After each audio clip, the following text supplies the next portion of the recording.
They say that in our city of Yakutsk, there are a lot of ghosts, especially in the area between the bus station and the regional hospital. From time to time, scary stories are told about abaasy, restless shamans. I didn't believe in ghosts. Absolutely not. Not even in Casper. And I just laughed at such stories. They didn't make any impression on me. As a child, I also told scary stories about a black hand and a coffin on wheels. In a creepy whisper, I always said that all this was for real. And one day, my impenetrable materialism couldn't stand the test of life and started to leak. It was like this. I urgently needed to rent an apartment. And so one small family turned up. Well, you know, probably those houses that look like an anthill, 9 floors, stuffed with apartments. The Lilliputian footage is quite enough for one person, and the crowds didn't bother me, then a student. Moreover, this small family apartment was almost in the city center. From the window, you can see the church, such a pastoral landscape, and it was cheap, like in a fairy tale. It was rented out by a young family, who for some reason preferred to live not there, but with their parents, which is strange in itself. I should have been wary here.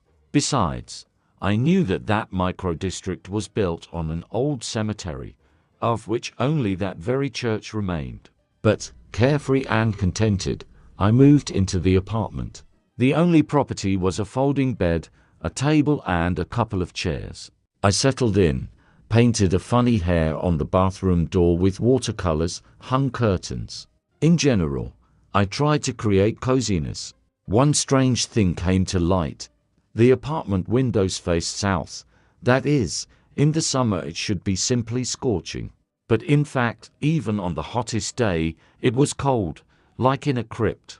On the very first night, I woke up from a terrible snoring under the folding bed. I thought, what audibility? It's the neighbors breathing through the wall. And only in the morning, I realized that there are no neighbors behind this wall, but there is a street, because the apartment is on the corner. And the closest neighbors are across the room, the kitchen and that same bathroom. That is, their snoring could not be heard under any circumstances. I was surprised. That's all. A few days later, I was even more surprised. At night I heard the patter of bare feet, as if a child was running. I woke up. The water was making noise in the bathroom, and wet children's footprints were appearing on the floor.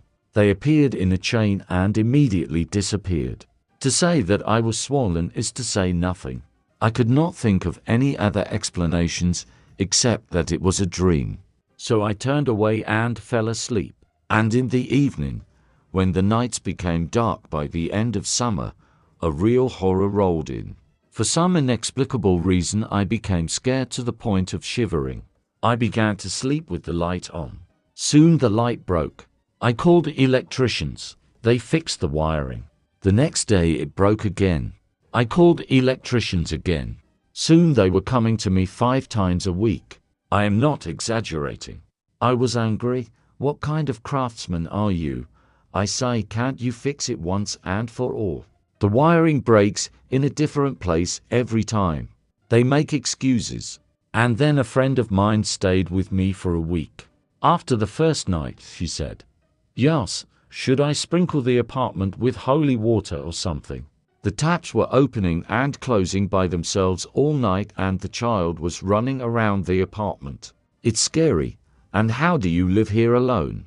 And there was a light bulb hanging from the ceiling, naked, without chandeliers or lampshades. So, as soon as Zhenya had spoken out, it fell. The cord it was hanging on snapped in the middle, as if someone had pulled it with all their might and torn it. When the electricians came to fix it, they laughed that Zhenya and I were probably swinging on that cord like monkeys. We immediately went to church, got some holy water and, while saying our Father, sprinkled the entire apartment, every wall, every corner. And you know what? It became easier to breathe. For about 3 days. For 3 days there was silence and beauty.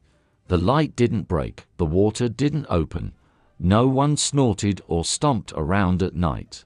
And then it all started again with renewed vigor. And the rest of the holy water in the cleanly washed jar became covered in mold. By the way, I checked. My mother has been drinking holy water from the tap on Epiphany for many years now, and it hasn't done a thing. When Genya left, it became impossible to stay in the apartment at night, especially in the kitchen. It was just creepy to go there in the dark without any apparent reason. So it all ended like this. One evening, I forgot my bag in the kitchen.